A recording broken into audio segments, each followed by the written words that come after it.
اور اس تاریخ کو جب میچ کرتے ہیں 571 سن عیسوی میں اپریل کے مہینے میں 20 تاریخ کو کون سا دن تھا، تو ٹیلی کرنے کے بعد جو چیز ملتی ہے وہ پیر کا دن تو آتا ہے۔ تو بعض روایات میں 8 ربیع الاول میچ ہو رہی ہے، بعض روایات میں 12 ربیع الاول۔ تو بہرحال جو بھی ہو، لیکن ربیع الاول شریف کا مہینہ اس بات کا سب کا اتفاق ہے کہ ربیع الاول شریف کا مہینہ حضور پاک صلی اللہ علیہ وسلم کی ولادت کا مہینہ ہے۔ اور پوری دنیا بھر میں جو عقیدت کے اعتبار سے ہم حضور کی ولادت کا دن مناتے ہیں وہ 12 ربیع الاول شریف ہے۔ اسی طرح آپ سمجھ لیں شب قدر ابھی آپ سے پوچھیں تو کب ہے؟ سارے مسلمان ساری مسجدوں میں شب قدر کب مناتے ہیں؟ 27 رمضان کو۔ لیکن کیا یہ ایگزیکٹ ہے؟ حضور پاک صلی اللہ علیہ وسلم نے فرمایا آخری عشرے کی طاق راتوں میں کوئی ایک رات ہوگی، 21، 23، 25، 27، 29، لیکن ہم نے 27 کو مضبوطی سے پکڑ رکھا ہے۔ کیوں؟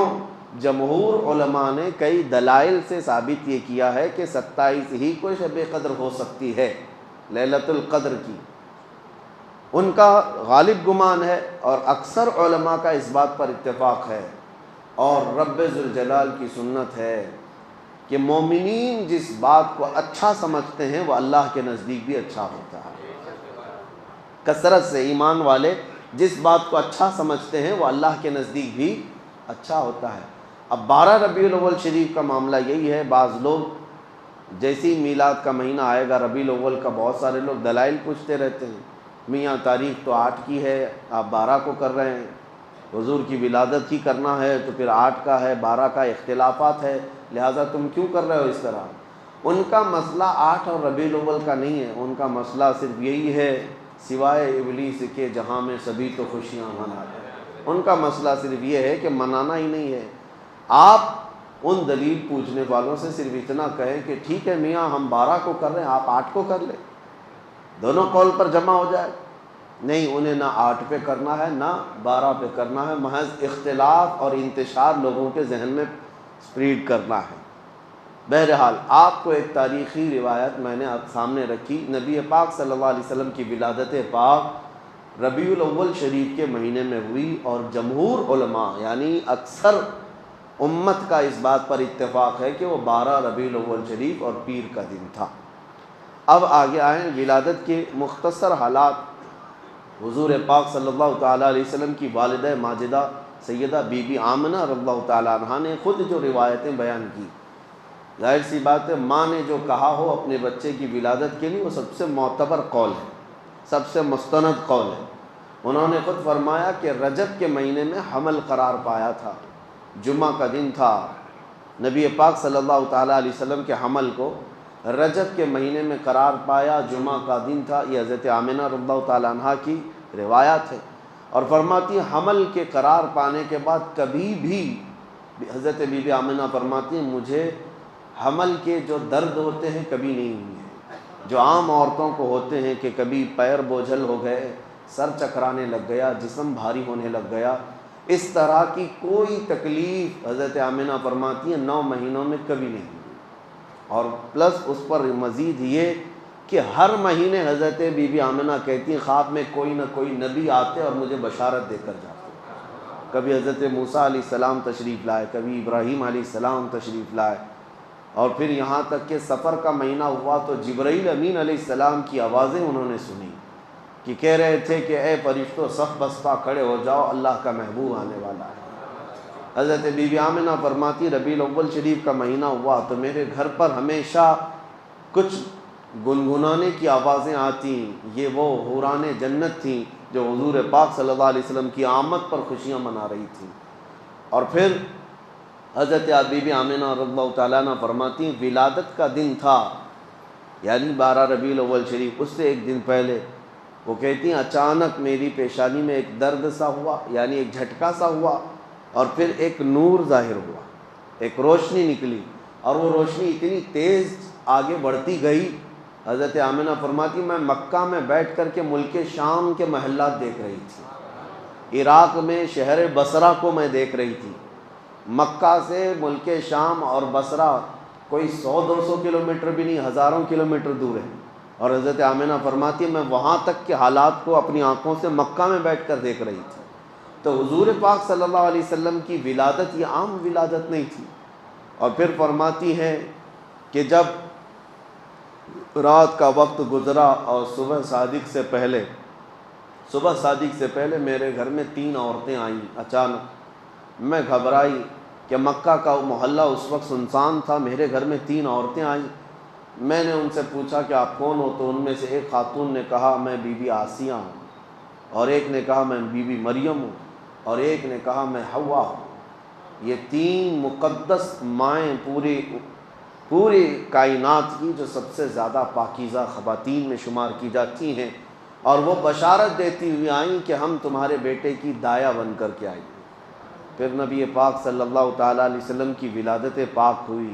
حضرت بی بی آمنہ فرماتی ہیں اچانک کمرے میں ایک تیز روشنی بجلی جیسی چمکی، اور پھر حضور پاک صلی اللہ تعالیٰ علیہ وسلم ظاہر ہوئے، اور اس حالت میں ظاہر ہوئے کہ غسل دیے ہوئے تھے۔ کوئی دنیا میں بچہ اس طرح نہیں آتا، لیکن حضور پاک صلی اللہ علیہ وسلم غسل دیے ہوئے تھے، اور کسی نے حضور پاک کے جسم کو نہیں دیکھا۔ حضرت بی بی آمنہ فرماتی ہیں وہ سجدے کے عالم میں تھے، اور تیز خوشبو پورے کمرے میں مہک رہی تھی۔ اور اس کے بعد حضرت بی بی آمنہ فرماتی ہیں میں نے اپنے بیٹے کے چہرے پر نظر ڈالی تو دیکھا سرما بھی لگایا ہوا اور عطر میں بھی معطر ہے، اور اچانک پھر 3 لوگ میرے گھر کے اندر داخل ہوئے۔ آتے ہی میں ان کو نہیں پہچانتی تھی، وہ 3 اللہ کے فرشتے تھے۔ انہوں نے حضور پاک صلی اللہ علیہ وسلم کو اٹھایا، اور ایک بہت بڑی تشت، ایک بہت بڑی تھال وہ اپنے ساتھ لائے تھے۔ اس تشت پر، اس تھال پر حضور پاک صلی اللہ علیہ وسلم کو رکھا۔ ریشم کے کپڑے سے حضور پاک صلی اللہ تعالیٰ علیہ وسلم کو ملبوس کی، یعنی ایک نرم ملائم کپڑے سے حضور پاک صلی اللہ تعالیٰ علیہ وسلم کو ملبوس کیا، اور پھر جو ان کے ہاتھ میں تشت تھا اس سے نبی پاک صلی اللہ تعالیٰ علیہ وسلم پر انہوں نے پانی بہایا۔ پھر اچانک وہ غائب ہو گئے کمرے کے اندر۔ نہ حضرت بی بی آمنہ کہتی نہ میرا بیٹا ہے نہ وہ 3 لوگ ہیں۔ میں گھبرا گئی کہ اچانک یہ کیا ہو رہا ہے، اور یہ کون لوگ ہیں جو میرے بیٹے کو، میرے لال کو لے کر چلے گئے۔ تھوڑی دیر کے بعد پھر سے وہ ظاہر ہوئے، اور انہوں نے کہا مبارک ہو سیدہ آمنہ، تمہارے گود میں اللہ کا محبوب آرام کر رہا ہے، اللہ کا محبوب تمہیں دیا گیا ہے۔ اور ہم اس محبوب رب کائنات کو لے کر کہاں گئے تھے؟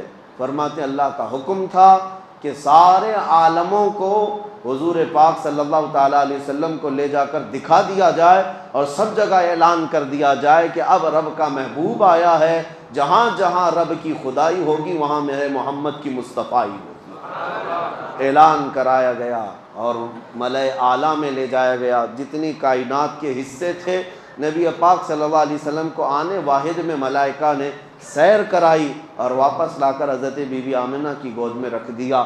یہ تھی ولادت کے معاملات۔ ولادت عام طریقے سے نہیں ہوئی۔ میرے عزیزو، ہمارے اور تمہارے گھروں میں پیدا ہونے والے بچوں کے ہر سال ہم جنم دن منا لیتے ہیں، جبکہ ان کا کوئی بھروسہ نہیں کس طرح پیدا ہوئے اور کیا بننے والے ہیں۔ لیکن اس کائنات کے عظیم آقا محمد رسول اللہ صلی اللہ علیہ وسلم، جن کا دنیا میں آنا بھی سب سے نرالا اور جن کا پیدا ہونا بھی سب سے پاکیزہ، ان کی حیات اعلیٰ، ان کی ممات اعلیٰ، ان کی زندگی اعلیٰ، ان کی وفات بھی اعلیٰ، نبی پاک صلی اللہ تعالیٰ علیہ وسلم کا آنا سب سے انوکھا اور سب سے نرالا تھا۔